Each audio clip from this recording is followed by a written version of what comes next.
Hi, this is Jack Neville, and you're listening to the Two Furs Angling Podcast. I'm here with my co-host Matt Kleiber from Puget Sound Fly Company. This podcast is brought to you by Puget Sound Fly Company, a brick-and-mortar fly shop located in Tacoma, Washington. For orders, please call 253-472-2420. They mail all across the U.S. And Two Furs Angling, a Washington-based guide company with the idea to not only help you catch fish, but teach you how to be a better angler. For booking, please email me, Jack, at twofursangling@gmail.com. That's TWOFIRSANGLING@gmail.com. The Two Furs Angling Podcast is here to help all anglers regardless of style. We bring to you up-to-date product information, interviews with industry professionals, tips and tricks on setting up your gear, fun fishing stories, and knowledge at no charge to you, the angler. Without further ado, here we go. All right, here we go. So, I'm here with Matt Kleiber from Puget Sound Fly Company. Matt, tell us a little bit about who you are and what you do at Puget Sound Fly Company. Well, my name's Matt Kleiber. I manage the Puget Sound Fly Company. I help people with lines. I help people with rods and reels and picking out flies for their next outing and, getting people squared away. Yeah, totally. So you are the manager. You're also a commercial fly tyer for Puget Sound Fly Company, an avid steelhead fisherman, and a Marine Corps veteran. So tell us a little bit how you got started in fly fishing. Well, I once I came back from Afghanistan, I was doing some treatment at the VA, and they got me in touch with Project Healing Waters at Joint Base Lewis McChord. Got in with them and started tying. They taught me a bunch of flies, and pretty much from there it kind of took off. Yeah. Them handing out, or donations to us. So we were able to get out and fish and, with no cost to us, as well as tying flies. So, it's been an adventure. Yeah, totally. And Project Healing Waters, for those who don't know, is a group that works with veterans and kind of helps get them out into the outdoors and fly fishing in particular. So that way it's kind of a release for them. And that's for combat veterans, right, Matt? Yes, exactly. It is. Well, it's really any veteran. So that's the nice thing is, anybody who served can go ahead and come on in and learn to tie. And, it's been great stress reliever for a lot of these guys. You can definitely see the difference. Yeah, totally. Well, and you too, it's just a fun way to get outside, obviously, for a veteran like yourself. Before that, though, you were fishing with, just regular spinning tackle, right? Doing like lake fishing and stuff. Right, exactly. Fishing for bass on gear rods and stuff like that. And, I kind of just fully made the switch over and got rid of my gear rods and haven't looked back since then. Totally. And you're from Spokane originally, and you did a lot of fishing over there. So you kind of started out just kind of trout fishing over there? Yeah, mainly on the Spokane River. It runs through the town, so you pretty much have full access anywhere where you live over there in Spokane. Plus, there's the 5-6 lakes that are within 20-minute drive there in Spokane. So they have a lot of fishing opportunities, especially for trout. Yeah, definitely a great area to get into trout fishing. That's for sure. Yeah, and I used to work at Puget Sound Fly Company for about 5 years. Me and Matt used to work together there. That's how we met each other. And now, I'm doing my guiding business, no longer working at Puget Sound Fly Company. I've kind of fly fished for most of my life, kind of did a little bit once every year when I was a little kid. Probably from about 4 years old, pretty much on. And then in high school, started a fly fishing club, and we started fly fishing a bunch. And that's how I got in contact with Anil Srivastava, the owner of Puget Sound Fly Company, and then eventually got an internship there, and then eventually worked there. And that's kind of how I got my start in the industry. That's for sure, yeah. And yeah, so now, let's talk a little bit briefly about kind of what you do now for fly fishing. What do you like to fish for? Actually, kind of right now, I'm addicted to tiger muskie fishing. Yeah. We love using 10 weights and, sight casting for, 42 to 48 inch tiger muskie. We have few opportunities here in Washington State for that, especially on the west side. But that, and then when steelhead's going on, you can't beat fishing for steelhead, especially out on the OP. Yeah, definitely. We're lucky to have the Olympic Peninsula here. Definitely seen as probably one of the most premier winter fisheries for steelhead. That's for sure. We've definitely been out to the OP lots and lots of times. That's definitely as well one of my favorite fisheries. Let's talk a little bit about the tiger muskie fishing, though. That's definitely something that's seen a large increase in popularity in recent times. Kind of for a long time here in Washington State wasn't that popular. And then kind of as we saw the decline of summer run steelhead, people started looking for other things to fish for in the summertime. We started to see people shad fishing down on the Columbia River, started to see people bass fishing a lot in the summertime on the fly, something that, before that people just weren't doing as much here in Washington. Washington's definitely not known for its bass fishing or for its tiger muskie fishing. But definitely, I mean, being here in the Tacoma area, we've definitely seen a large increase in guys going out and doing that. And it is, like you said, one of the cool fisheries in Washington because, like you said, you're using a 10 weight, you're throwing big flies, really outside of, offshore fishing for tuna here in Washington. That's really kind of your only opportunity to do that. Yes, exactly. You can't beat, throwing, 8 inch to 10 inch flies, casting and stripping. You just can't beat that, especially when you get to see them moving around and you get to see the take. And, Yeah. it's a blast when, summertime hits.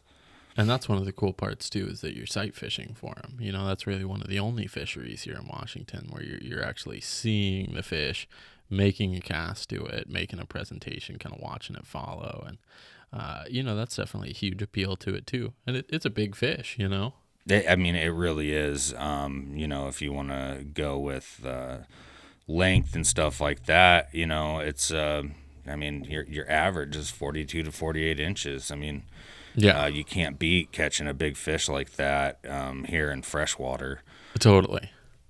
No, I mean you really can't, and that's so interesting too because they are kind of the one other than Chinook, really the biggest fish in Washington that normal guys can get easy access to. I mean, hell, I've seen guys catch them in float tubes even at Lake Tapps. So I mean there's definitely a fair abundance of them here in Washington. So and then coming up here, we're going to go do some bass fishing too, looks like, when they lift that travel ban. Right now here in Washington State, you're not really allowed to travel more than 30 miles for fishing due to the coronavirus. So we've been keeping it local, doing some lake fishing here in the Tacoma area, just fishing for trout.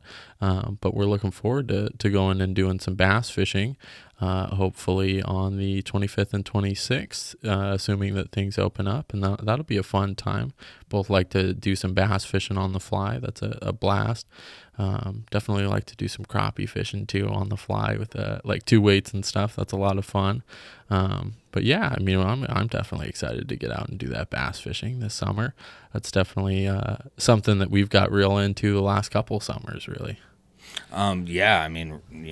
Sitting down, tying flies and figuring out what works and using the tanks and, all of that. And then you get to go out and you get to use them and you get to catch some decent sized bass. And you can't beat that feeling is tying your own flies and then going off and actually catching some fish. So Totally. And the bass flies are cool. Up here in Washington, obviously, we're not as sophisticated when it comes to the bass flies as maybe some of the guys down south are. So I'm sure that they've got some cool ideas that we haven't seen yet. But, up here, we're just kind of starting to figure things out. There's definitely people who have been bass fishing for a long time here in Washington, but at least to us, it's kind of a newer endeavor.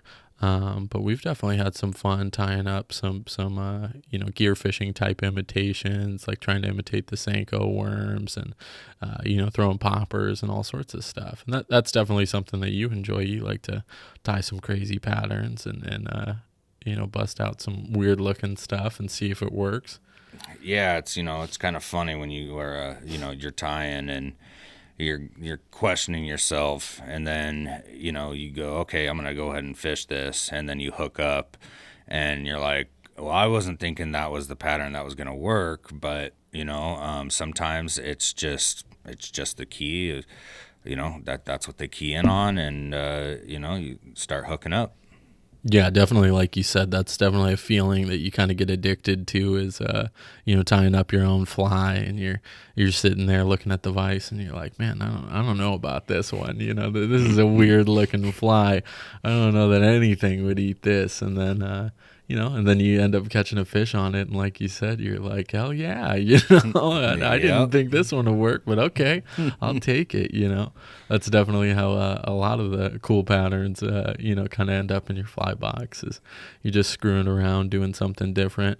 We talked about it all the time when we were at the shop together. It's almost an entirely different hobby in it of itself, fly tying. You get so into it buying all these weird materials, and you're always like, oh, well, the gear fishermen have, crankbaits or they got rattles in their stuff. And I heard that rattles is what bass eat. So then you're trying to find a rattle that works in a fly that doesn't make it too bulky and doesn't make it too heavy. There's definitely all sorts of stuff that we've played around with over the time. I've seen some cool like crappie patterns that you're tying up lately, and seen some cool bass patterns that you're tying up. That kind of you had like an orange and yellow crawfish that you were tying that came out really cool. You just go into the vise and you're just kind of thinking to yourself anything in particular, or you just start kind of, oh, that looks cool, oh, that looks cool, and grabbing stuff. Well, depending on what the fishery is, I kind of combine multiple patterns or just kind of throw something together and see if it looks. I mean, when it comes to bass, there's so many colors you can use. It turns into an experience that's different than gear fishing when you're not tying up your uh, spinners and things like that. So you get more of how would you put it, release, Yeah, from totally.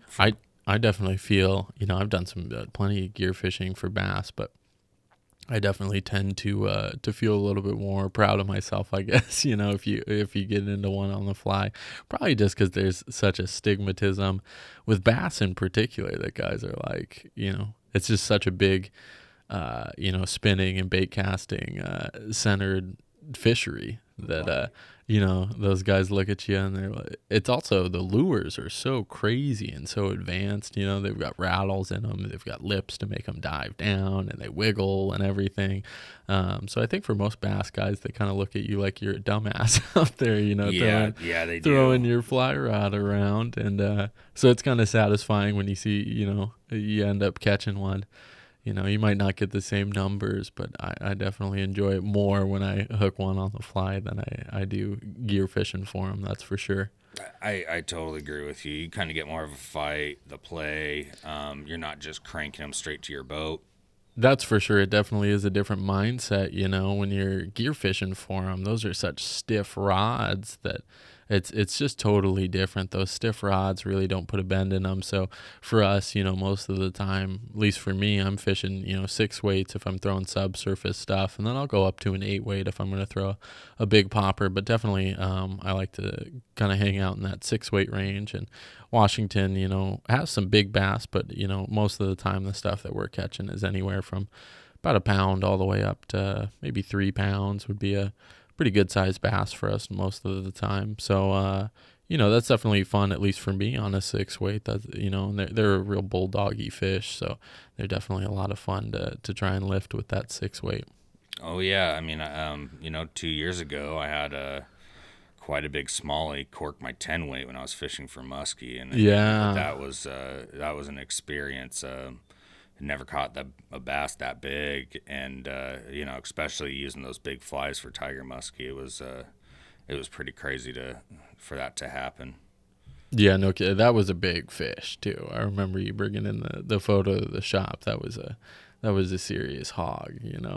It really was, and I honestly didn't know there was that big a bass in that lake. So, it was kind of a shock to me.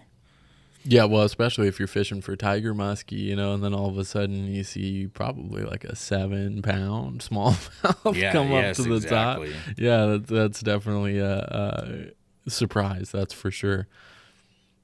And then, come fall time, we like to do a lot of coho fishing together. We definitely do a lot of that. That's definitely a fun fishery that I've gotten super into, is the casting and stripping out on the Olympic Peninsula, in the rivers for coho. That's definitely a blast, I think. Oh, definitely. That alone, you're out on the river. There's some big fish out there. They're constantly moving. They fight really well. And casting and stripping's great. Instead of twitching jigs and things like that, it's you kind of have a little more control with your fly rod, which I enjoy. And then the take, just that, and how your rod and your reel react. It's I don't know. It's a different feeling than just cranking in a fish. Yeah, definitely a lot more fight, on a fly rod catching coho. And coho, kind of similar to bass, salmon seems to be one that, at least when we were at the shop, right, all the time you'd go, I'm going out coho fishing, and guys would go, oh, you're bringing your spinning gear, It's just assumed that you're throwing a Vibrax with a hoochie behind it, that you're not throwing a fly, and fly doesn't work for salmon. But that's definitely not true. I mean, you can throw big flashy streamers at them, and they'll definitely take it. That's for sure. Maybe not at the same rate as a big, spinning Vibrax, but they definitely take it. And sometimes they take it even better, especially, fish that have been in the system a while and are a little bit hesitant to maybe take something, definitely seem to react real well to a fly, probably because you can work it so much slower, in front of them. It spends more time in front of them. Definitely. And using different sizes of flies, especially depending on the water level, is quite huge, especially during coho season. And then right after that, you get the kings that start moving into the river, so it's just a quick transition into that over in the OP. For sure. And that's something I think that people don't talk about enough. What you mentioned there is river conditions. Everybody talks about what time of year. Oh, last year I went around this time and it was good. Oh, I don't want to get dark fish. Really the deciding factor on when fish are coming up into a system is all about the weather. I know me and you all the time when we're hanging out, Matt will text me, and say, oh, there's a big rain system coming in. That's all that matters, right? Is if it's been low, which it usually is anymore in the summertime, it's usually pretty low. If a big rain comes, there's going to be a lot of coho moving up. And that's true of any of those anadromous fish, steelhead, any type of salmon. Big rain comes, you're going to get a lot of fish. Yeah, and it's kind of crazy to see. I mean, you start watching that as you're floating down the river, and you start see moving fish as they just push through. And seeing schools of fish is definitely the coolest thing, especially where we're floating, kind of ending well within a mile, probably 500 yards, maybe 300 yards away from the ocean. You can hear the waves crashing and everything, and you can watch the V-wake of pods of fish. Sometimes you get unlucky and there's some seals down there, and then you just watch a bunch of fish get just absolutely wrecked by a bunch of seals, and you're sitting down there going, boy, I wish we'd stayed up on top. Exactly. That's definitely a fun fishery, though, and one that we pretty much talk about all year. About I can't wait to go back. Oh, I gotta wait for September time. That's definitely something that we're thinking about 24/7. That's for sure. Oh yeah, and you start filling your boxes during that downtime. Yeah. Creating new flies, getting ready for either the next year or the upcoming season. Yeah. But there's to me, there's not really a downtime. It's either I'm tying or I'm fishing. Yeah. And I enjoy both. So That's definitely one of the coolest parts about Washington State in particular is that there really isn't a downtime. Like you said, there's always something that you can be out fishing for, whether it's Sea Run Cutthroat is pretty much a year-round fishery. Puget Sound in particular is because in that lull where the cutthroat are running back to spawn, you're having a bunch of resident coho that are released, and that's a blast for us too. Pretty much all winter, basically into spring, we're all out there fishing for resident coho, and that's well within 30 minutes of our house. We can easily do that fishery for an afternoon or a morning.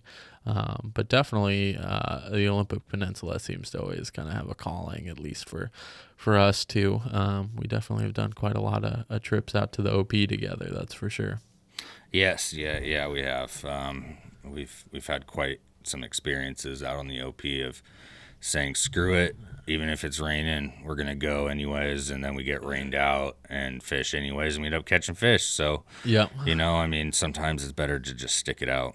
Yeah, yeah. I mean, when you say that, I instantly think of when we went out there with Bennett, and he caught the 3 on the bogus eel, and that was a miserable time. I mean, it had to be, I don't know, probably 20-mile-an-hour gusts of wind and just raining in our face so hard.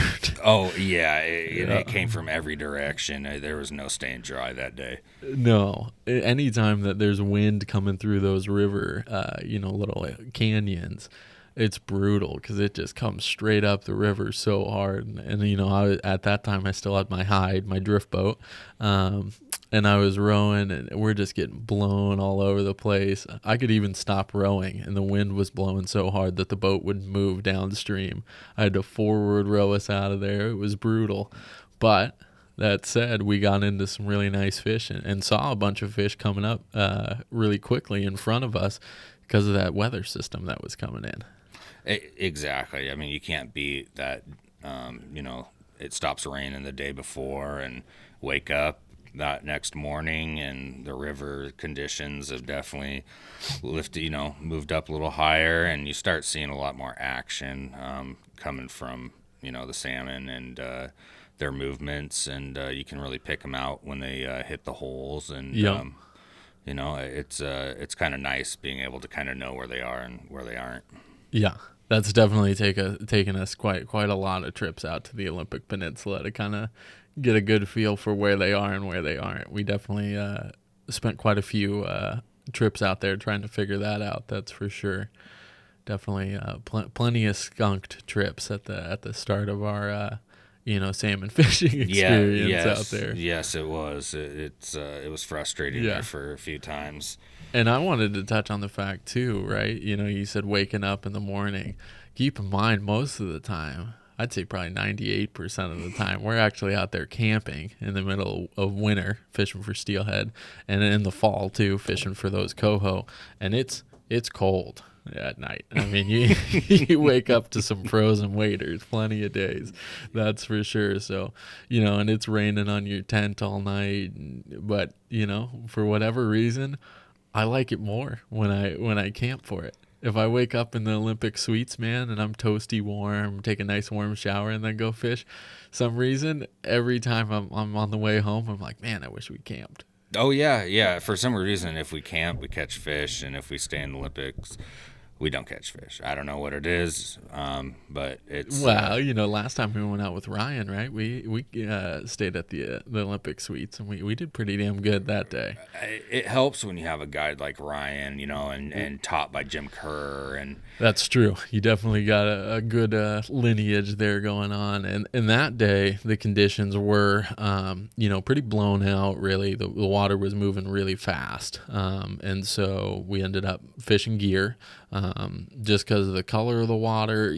Gear fishing, when you're fishing something that's vibrating like that, tends to hold out into the higher water conditions. So basically what happens is those rivers are all glacially fed. So as the rain comes, it's all kind of pushing back into the river. That's where all the drainages are. So it's pushing mud in, and you see it. I mean, we talk about it all the time. When you go out to Forks, the river could be in amazing condition when you get there. By the next morning, that river could look like, literally, it's a river of chocolate milk. It could look like. I mean, it's crazy the amount of change that happens. And a little bit of color is good. You want that, that way it's not seeing your fly line and not seeing all that stuff. But too much color is definitely not good for fly fishing. So we got out there, and it rained like crazy that night, and definitely kind of blew out the conditions. And so we ended up fishing gear at Ryan, our guide for the day, at his kind of request. Basically, we switched over to gear. We still did some fly fishing, probably about a third of the day we spent fly fishing, and just weren't getting much done. And then we switched over to some gear, and that was the day that I actually we were twitching jigs, and I actually hooked into a 40-pound Chinook out there. That was definitely a big fish. And you probably caught 2 other Chinook? Yeah, I know. One was about 35, and there was some big fish. Yeah. Yeah, well, I mean, and that was the first time I ever caught a Chinook out of a river. I've done ocean fishing, like up in Alaska. Yep. But I've never caught them in the river system, and man, what an experience that really was. Yeah, those some big fish, and they sure like to fight. So yes, they do. That was quite an experience, And then I think we hooked 15 coho that day or something. I think so. I think we had a total for the day close to 20 fish. Yeah, to the boat, and so that was quite an amazing day. Actually, it really was. That was a blast. Yeah. Ryan really knows what he's doing. So yeah. And for those who don't know, we're talking about Ryan at Rain Coast Guides. That's Jim Kerr's kind of operation. And they do a bunch of cast and strip fly fishing for coho, and then they also do, Ryan in particular does some gear fishing for him too, throw some spinning gear.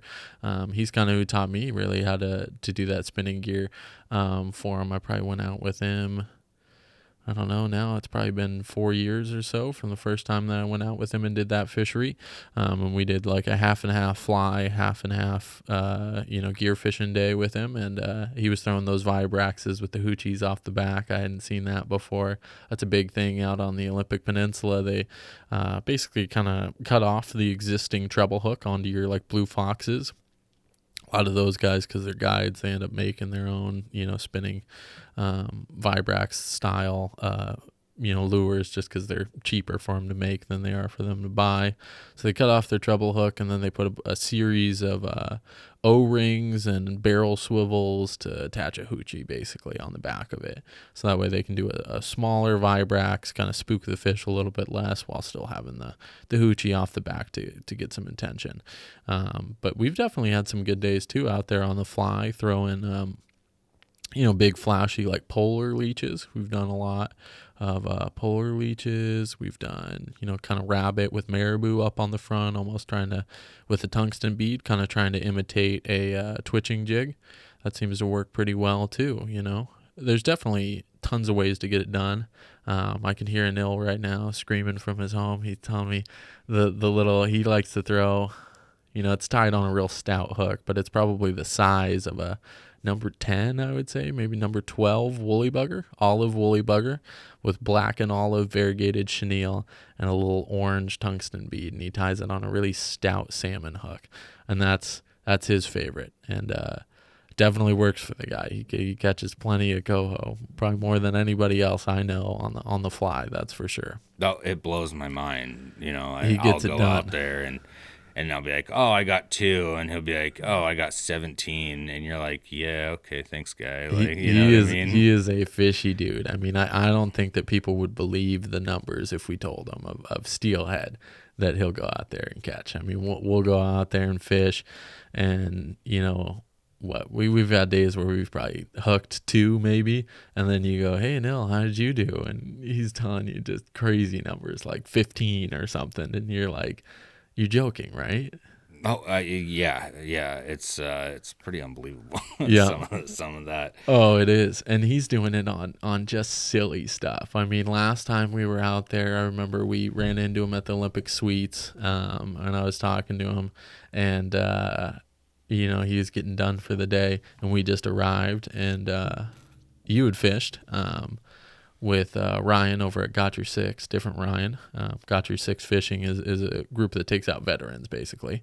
So you went out and fished with him, and what did you guys probably hook? 3 fish or something like that. Yeah, yeah. We got into a few on the upper Oh yeah. area with the river we were Yep. fishing. So And Ryan's a good guide. He does a great job with Got Your Six fishing and getting those veterans out on the water. he really does. His program, it's a nonprofit. And he spends his entire time taking vets out. 100%. He doesn't take money for any of his trips. It's really an amazing thing that he's doing, that he's dedicating his time and his career to. Really it is. His backstory is quite amazing. The things he's done in the military and, getting out, and then just his life experience. I'll tell you one thing, I've leaned on him quite a few times. I'm good buddies with him. Yeah. The biggest thing is he gets out vets at no cost. Yeah. They get a free float. He teaches them all sorts of things if they're new. He helps you even if you're experienced to kind of key in on certain things. Now that the season's kind of ended here on the peninsula, he's moved on to the Montana area for guiding out there as well. Yeah, he's doing some trout guiding now over in Montana, yeah. Yeah. And so, he's taking vets out there as well. It's quite amazing what he's done for, veterans and getting them, away and out in a peaceful area where not surrounded by people and the hustle and bustle of the cities and things like that. It's quite a release of, everything. And you get to focus on other things than just what's going on and with you at the time. Totally. So, and he takes care of vets. And so, he does rod building.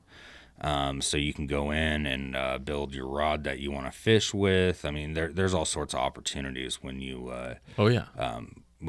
with Got Your Six. He does amazing stuff working with Project Healing Waters. Kind of those two kind of work in conjunction together in this area, getting veterans out on the water.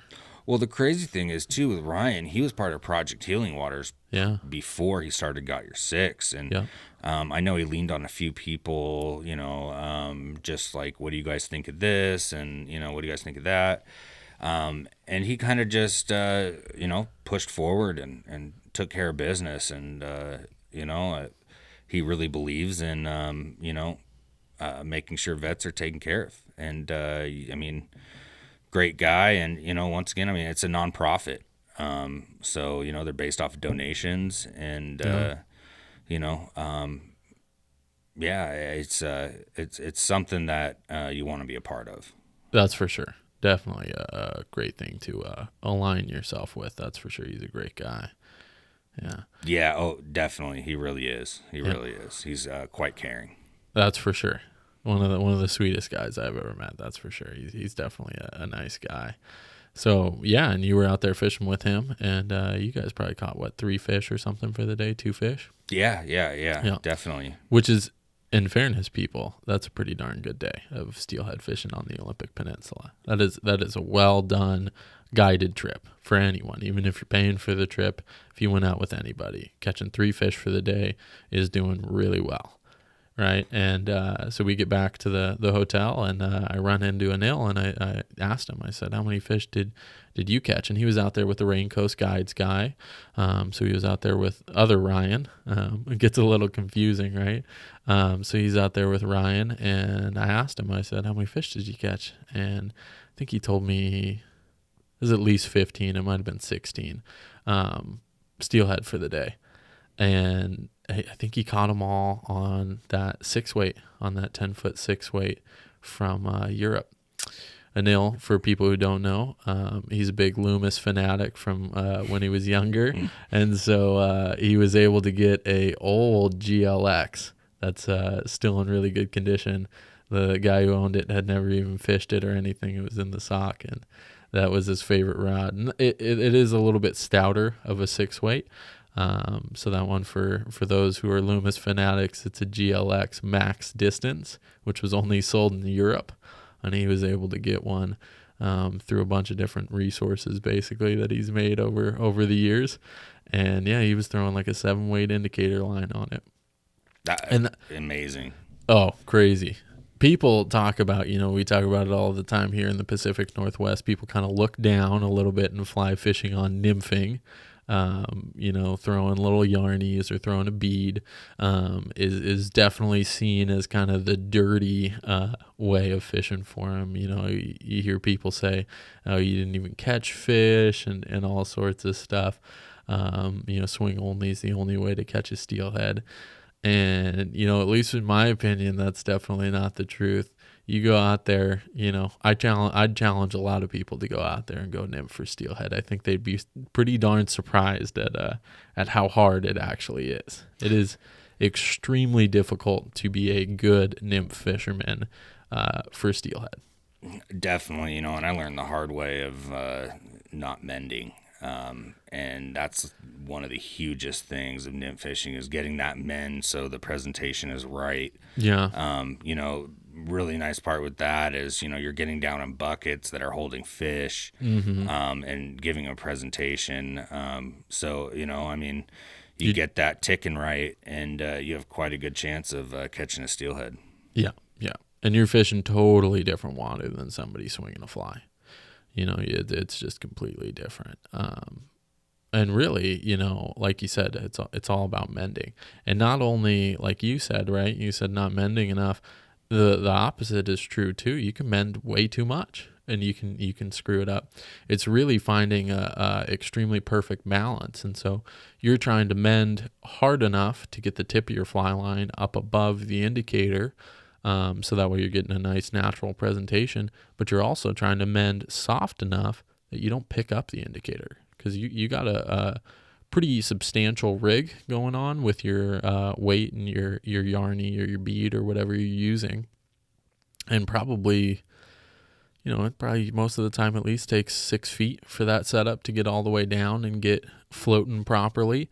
And if your indicator picks up at all, you just mess that up. You got another 6 feet that it needs to get set up properly again. So you definitely, you see the difference between a 3-fish day and a 15-fish day in the ability to nymph. I mean, I've fished with Anil out there before, and I've seen him do it. He's the best I've ever seen at mending. I mean, he is good as it gets at throwing a mend without picking up that indicator and knowing when to mend. And the other big thing is, one, he's out there with Ryan, and Ryan's a great guide, does a fantastic job, kind of knows the conditions, lives out there full time. So he knows, where the fish are.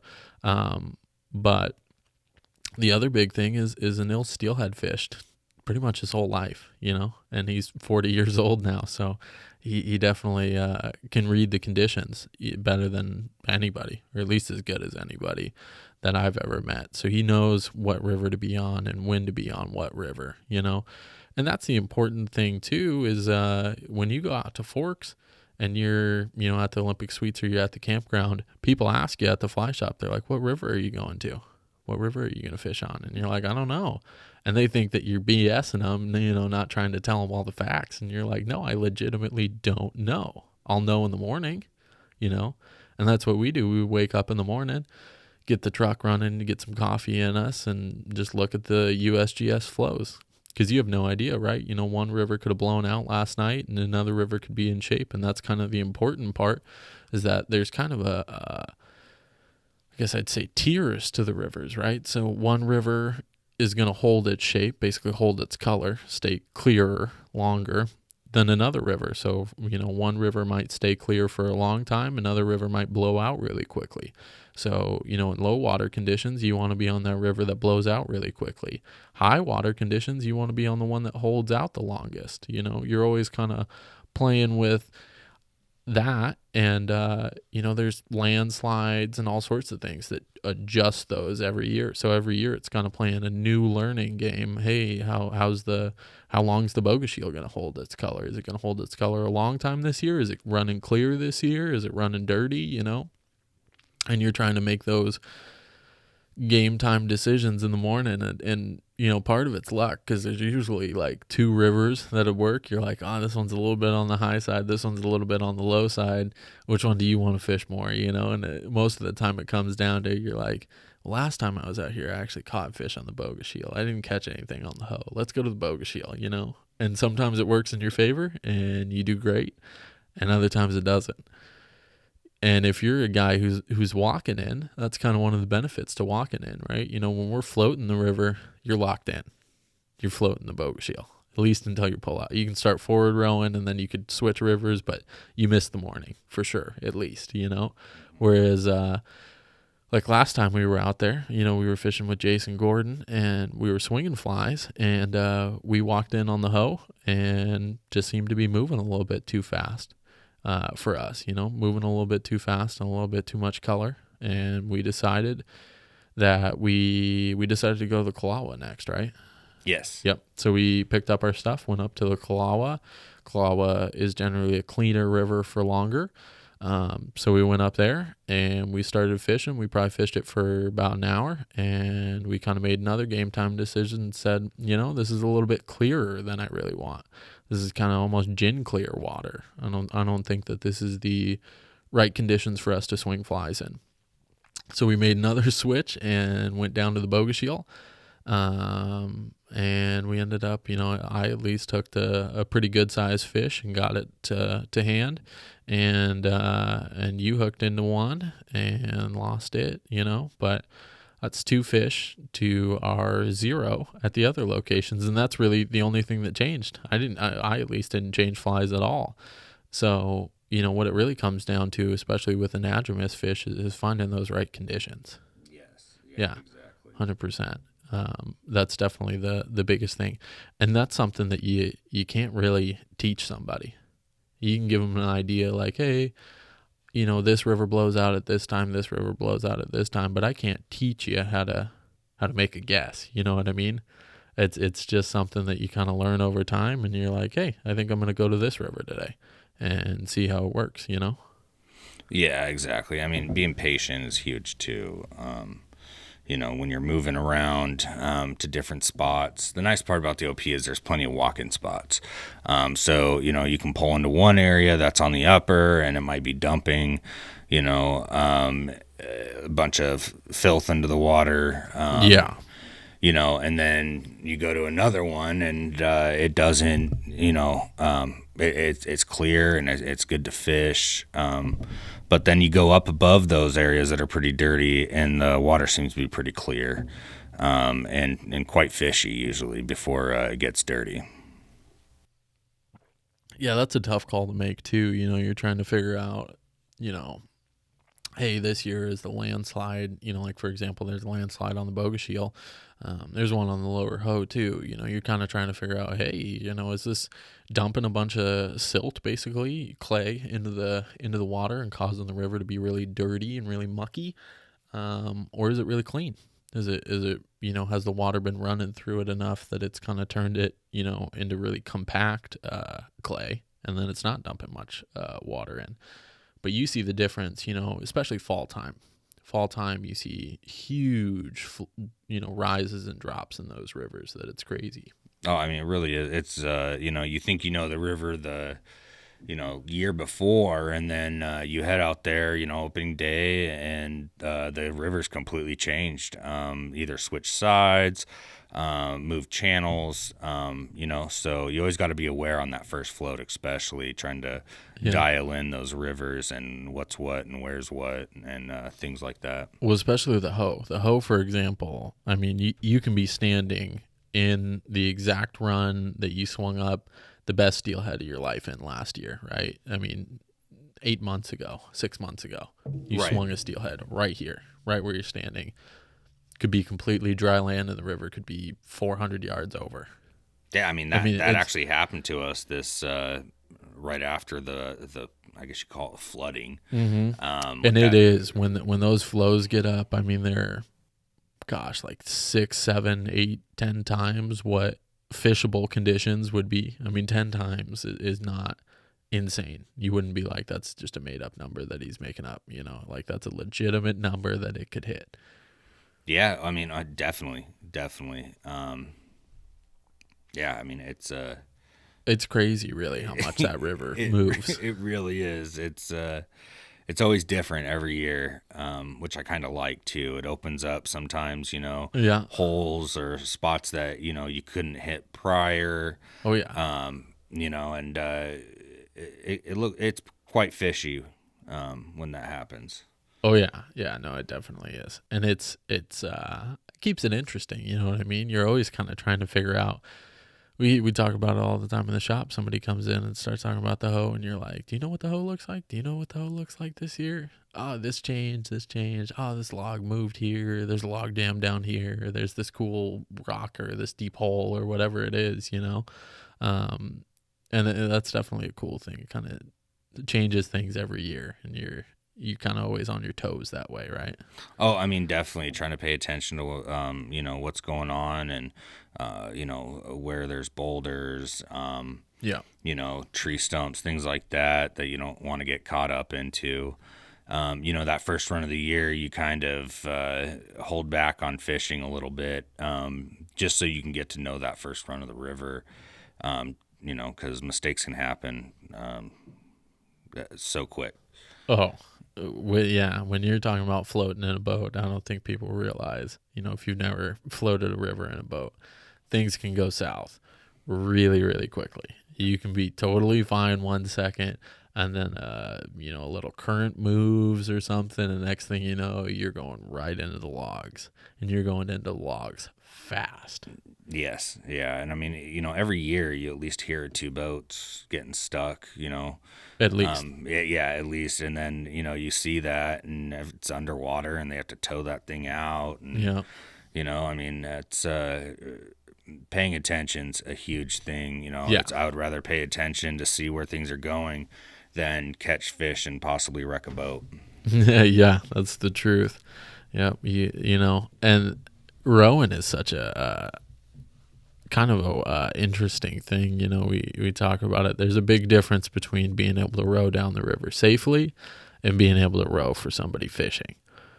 And that's something that people don't bring up enough. Just because you can get me down the river safely does not mean that you are, guide material, that you're getting me in the position. If you're swinging flies, it kind of does, because you're not trying to fish out of the boat. But if you're trying to nymph out of the boat, there is definitely a kind of an art form to how you're rowing to get the boat moving at the proper speed, to kind of control those indicators. You're not moving in front of it. You're keeping it at the perfect distance away from the bank and the perfect distance, closeness to the bank, so that way your guys can still cast.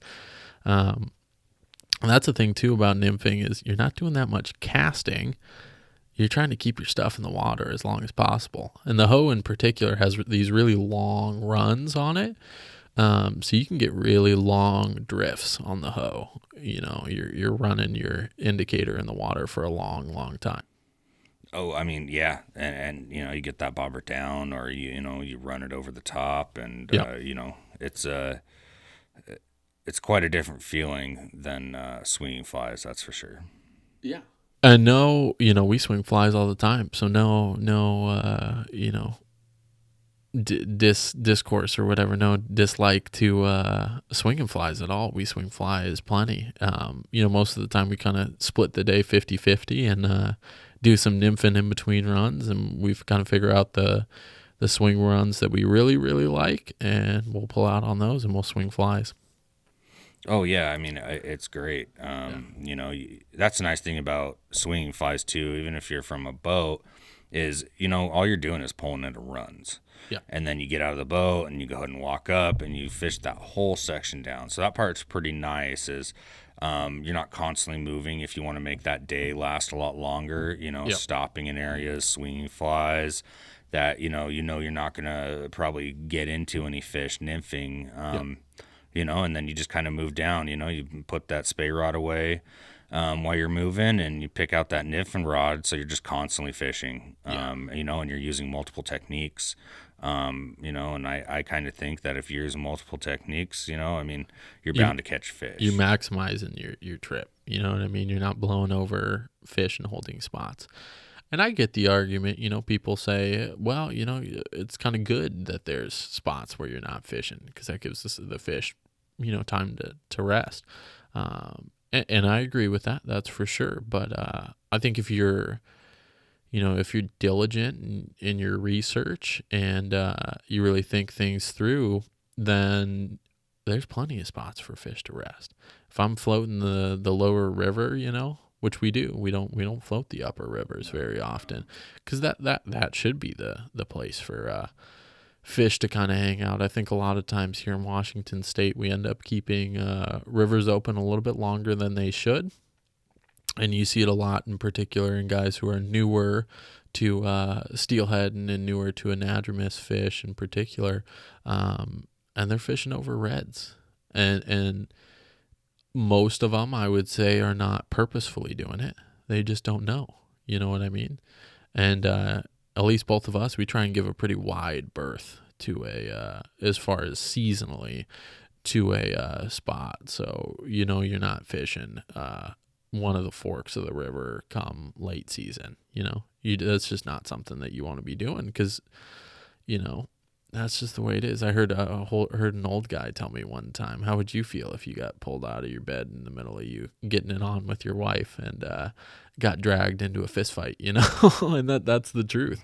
That's exactly what you're doing. That poor steelhead he's at his lowest point, lowest energy, and you're going to fish for him then, that's just putting unnecessary stress on fish. I think if we're all diligent in our research and kind of figuring out where the spawning grounds are on what river and kind of what time of year, and we pay attention, then I don't think it really matters, Well, yeah, I mean, a lot of people don't know what what reds look like, you know what I mean? So very true. It's not, people think that they're going to see a giant bed of a bunch of eggs. And that's just not likely what you're going to see. You're going to see a bunch of dark mossy rocks, and then all of a sudden you're going to see a section that's totally clean. Yes, yeah. Just you looking down at the river, you're going to see just almost like it'll stand out because it'll be like a bright white spot almost. And that's it. That's your red right there, and that's something that's important to be on the lookout for, because if you start seeing that, don't fish for a little bit. Definitely don't fish that spot. Maybe you fish the 2 runs down or whatever, but that's definitely not somewhere that you want to be fishing. And I think, like you said, people just don't know. That's the important part, is getting that information out there so that way people understand what they're doing. Well, exactly. Perfect example is we went up to the Skagit to do some pinks fishing. Yep. And people were getting on their reds. Well, individuals were, walking through the reds, not even knowing that that's what they were doing. 100%. Just ignorant to the fact that that's what they were doing. They're walking right over reds. Right. And you're trying to give it a wide berth and make sure to go around it. Well, exactly. And usually if I see reds in the run or anything like that, I just move on. I'll just move on and look for another area that doesn't have that going on. There's plenty of other areas to fish than, that upper area with the reds, especially when they're spawning. Lower fish, you get moving fish, holding fish down there that aren't spawned out. Yeah. Overall, I think it's better for the fish too. 100%. Better for you too. As the angler, it's more enjoyable, for me at least, to hook into a bright fresh fish that's gonna fight really hard than kind of an old fish that's a little bit dirty and is kind of past its prime. Well, yeah, exactly, and you kind of feel like you're dragging in a log at that point. Yeah, definitely. And I'm guilty of it. I did it when I was younger, just not knowing. And then you bring in a dirty looking fish and you go, oh man, it's a little bit late for me to be fishing here, I guess, and the next year you make an adjustment, basically. Yeah, well, I made the mistake of showing Anil one of the steelheads I caught, and he harassed me about it, saying it was a downriver fish, and it wasn't very fresh. Now he is a lot of people probably haven't heard this term before, but they call them kelts. So downriver fish is a steelhead that has already spawned out, a female steelhead that has already spawned out and is running back downriver. So you could hook into, people don't know this either, female will get re-bright, so it'll become chrome, and when it goes back downriver. So you could hook into what looks like a super bright fish at a lower section of the river, and that's a downriver fish. That's a kelt, so it won't fight as hard. So sometimes people are a little bit deceived. They think maybe it's a weak fish, or it's tired from its run in, or maybe it's emaciated. Most of the time, that's going to be a downriver fish or a kelt.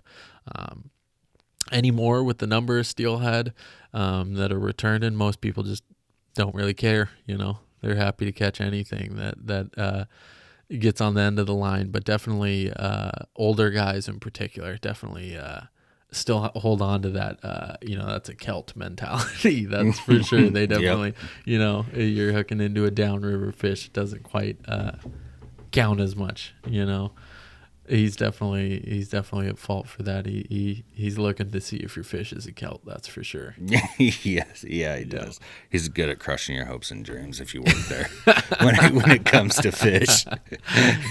Well, it's tough when you're with a guy like that, right? He's hooking all sorts of fish, and you're like, man, I'm just happy I hooked anything out there, right? Most guys go out there and just get skunked.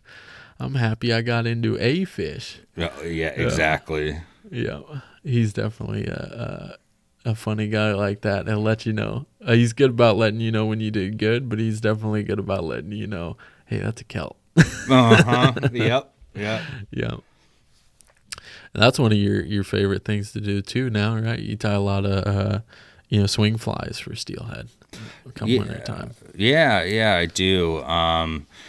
Jack and I kind of came together, mainly Jack, and made it's called the Jackrabbit. We sell them at the shop, and that pattern and all the colors that we mix together, I've started fishing them a lot, and they work really well. Just the design of them. Really, it's a version of what an egg-sucking leech almost, in a way. Basically, yeah, it's basically just a rabbit leech, with various hot cones, depending on what color you pick, really. We'll have to have you tie one for us on the YouTube channel. But, really, it's, basically what it comes down to is I'm a pretty lazy tyer. I tie up some fun stuff sometimes, but I don't want to tie up a bunch of 45-minute flies. And I like consistency, if I swing with a fly and it works, I want 8 more of them at least in my box. So for me, at least, I keep a Plan D boat box. Plan D is a company that sells basically articulated fly boxes. Really nice local company out of basically Gig Harbor. But they're a great company, and so I keep a box full of just various colors. So that's kind of what it stemmed from, was I was tying at the shop one day, and I just kind of tied up the first one, which was a nightmare jig color. So it had a white cone on it, red schloppin on it, black and red legs, black body, with some red flash on it, basically, and that was it. And for me, at least, steelhead flies wise, I like a lot of contrast in my fly. So that's what I was looking for, was a lot of contrast in the color. And so so I tied up the first one, and then Matt was kind of like, well, what if we did this color? And so it kind of came up with like a purple one, and then we came up with a orange and a pink one, and now there's probably like 6 different colors that we tie them in.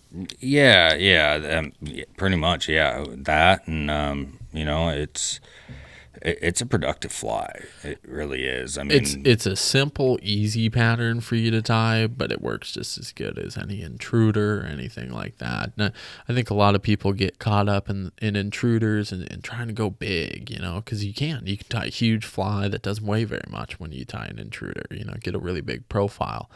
It's not always the best option. Sometimes you want a smaller fly. If there's, a lot of times nowadays, there's probably 100 dudes fishing on the Olympic Peninsula at one time, and fly fishing on the Olympic Peninsula in one given day, and that's broken up over several river systems. But they're all probably fishing big intruders. It's not always the best choice, you know. If a fish is seeing big intruders for the last week, you're probably not going to eat a big intruder this time. No, and you know, honestly, my best or the most fish I've ever hooked was off of a summer run intruder. Yeah.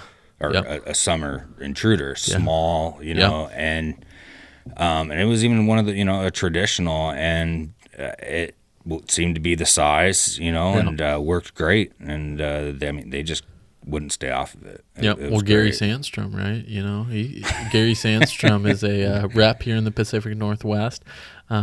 Big into swinging flies. You know, he's doing what he does. Hardy. Does a couple other companies. Yeah, Lamson, Berkheimer. So he's a great rep, and he swings. I mean, he swings tiny flies. He was on the Cowlitz. Was that a year ago? Yeah, last year. And he swung one. Gosh, the fly was probably only about 1.5 inches, and I know he had like a number 8 mosquito hook on the back of it. Okay, yeah. It was a number 8, I think, or either a number 8 or a number 10. Mosquito hook on the back, and he landed a 20-pound steelhead, hatchery steelhead from the Cowlitz River on it. Yeah. So he's definitely someone who likes to he told me one time that his solution, if he's not catching fish, is to go smaller. He just keeps going smaller and smaller and smaller until he catches fish.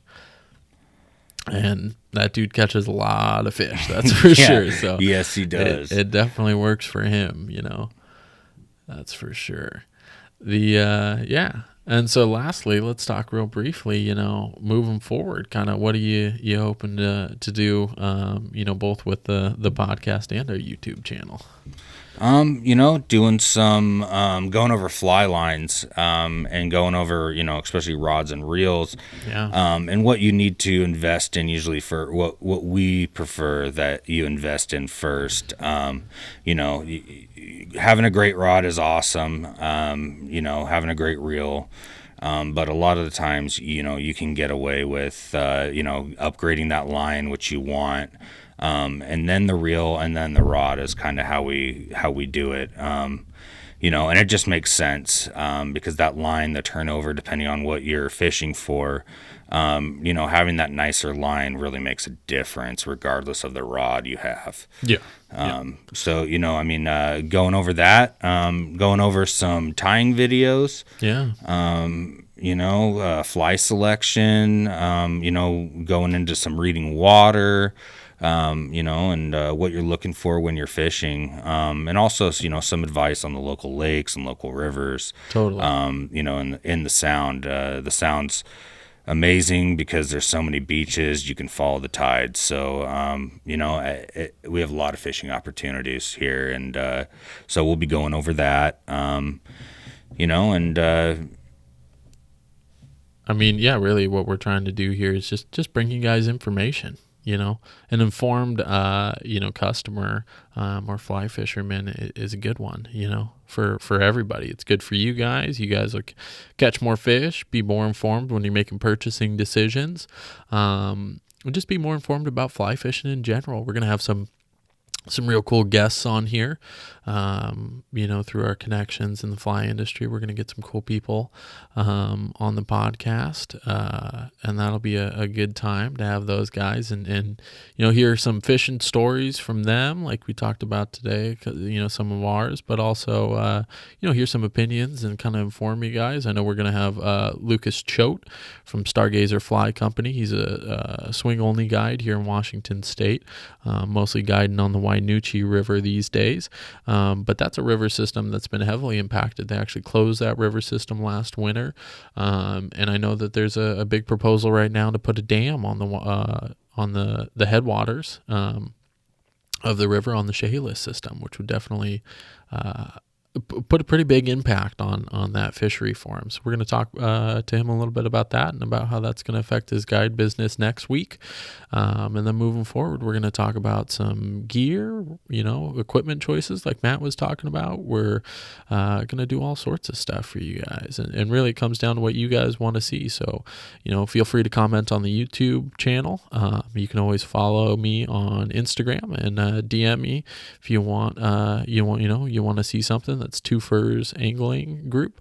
on Instagram, and it's Two Furs Angling on YouTube. So check out our YouTube channel. This will be on there as well.